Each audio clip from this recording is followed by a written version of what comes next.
جوابات کی طرف آتے ہیں۔ یہ ایک آفر کویسچن تھا کہ یہ جو نیاز وغیرہ بعض اوقات دی جاتی ہے، فاتحہ وغیرہ مٹی کے برتنوں میں، جیسے کھیر وغیرہ پکاتے ہیں یا کونڈ کی نیاز کہلاتی ہے اور مٹی کے برتنوں میں ہوتی ہے، اس کی کیا شرعی حیثیت ہے؟ دیکھیں، سب سے پہلے بات سمجھ لیں کہ اگر کوئی شخص انتقال کر جائے اور اس کے ایصال ثواب کی غرض سے آپ کسی کو کھانا کھلاتے ہیں، آپ کا قصد ارادہ یہ ہے کہ وہ شخص کھانا کھائے گا، اس کا ثواب ملے گا اور اس ثواب میں سے اس مردے کو بھی فائدہ پہنچ جائے، تو یہ تو شرعاً بالکل جائز ہے اور نبی کریم صلی اللہ علیہ وسلم سے اجازت یافتہ ہے۔ کثیر صحابہ کرام علیہم رضوان نے اپنے والدین کی طرف سے حج بدل کی ہیں، اور یقینی سی بات ہے کہ وہ عبادت بھی ادا ہوگی، اس پہ ثواب کا ترتب بھی ہوگا، اور لازم بات ہے کہ حج کرنے والے کو بھی ثواب ملے گا، اور جس کی طرف سے انہوں نے حج کیا اس تک بھی ثواب ضرور پہنچے گا۔ معلوم یہ ہوا کہ شریعت یہ تصور تو دیتی ہے کہ عمل کوئی کرے اور اس کا فائدہ کوئی اور بھی اٹھا لے۔ اسی طرح دعا ہے، یہ ایک عمل ہے، اگر میں مردوں کے لیے دعا کرتا ہوں تو یقینی سی بات ہے کہ اس پر ان کو ثواب بھی ملے گا، مغفرت بھی بعض اوقات ہو جاتی ہے۔ تو یہ شریعت ہمیں خود تصور دیتی ہے کہ عمل آپ کریں اور اس کا فائدہ دوسرے تک پہنچ جائے، اس میں شرعاً کوئی ممنوع چیز نہیں ہے۔ تو عام شخص کے لیے جو ہم ایصال ثواب کے لیے کھانا وغیرہ کھلاتے ہیں اس کو فاتحہ کہتے ہیں۔ اس میں مزید تفصیل ہے، انشاءاللہ میں عرض کرتا ہوں ایک مختصر سے بریک کے بعد۔ دیکھیں، یہ میں عرض کر رہا تھا کہ ایک بھائی نے کویسچن کیا کہ مٹی کے برتنوں میں کھیر وغیرہ پکانا، اس کی نیاز وغیرہ کرنا کیسا ہے مٹی کے برتنوں میں خاص طور پہ۔ تو میں آپ کو بتا رہا تھا کہ پہلے تو ایک یہ تصور صحیح سمجھ لیا جائے کہ شریعت اس چیز کو منع نہیں کرتی ہے کہ زندہ آدمی کے عمل کا فائدہ مردے تک پہنچتا ہے۔ اب اگر آپ ایصال ثواب کی غرض سے کوئی نیک عمل کرتے ہیں اور وہ ثواب اس تک پہنچے، یہ شریعت ہمیں تصور دے رہی ہے، تو بالکل پہنچے گا۔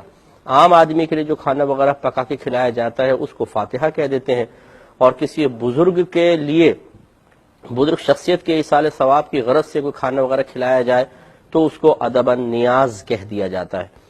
تو چونکہ ایصال ثواب کا تصور شرعی تصور ہے، ہمارے نبی کریم صلی اللہ علیہ وسلم کی جانب سے خود ہمیں حاصل ہوا ہے، تو اس میں تو کوئی حرج نہیں ہے۔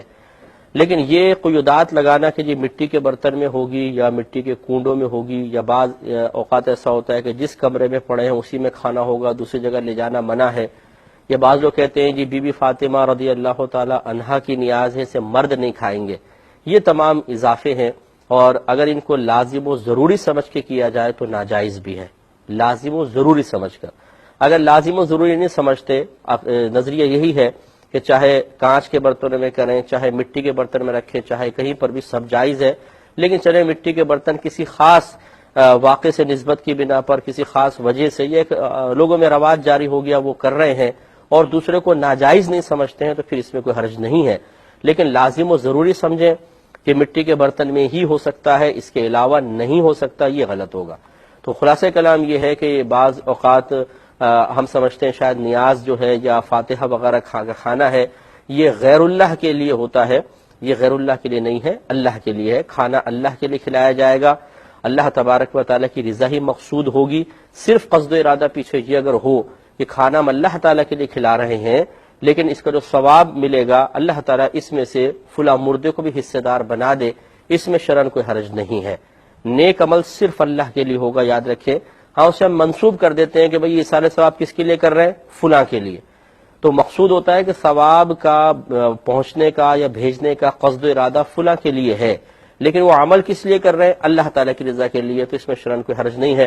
جیسے قربانی کے جانور اللہ کے لیے کرتے ہیں، لیکن ہم قربانی کے جانور پر جو قربانی کرنے والے ہیں بعض اوقات اس کا نام ذکر کرتے ہیں، وہ یہ بکرا کس کے لیے ہے؟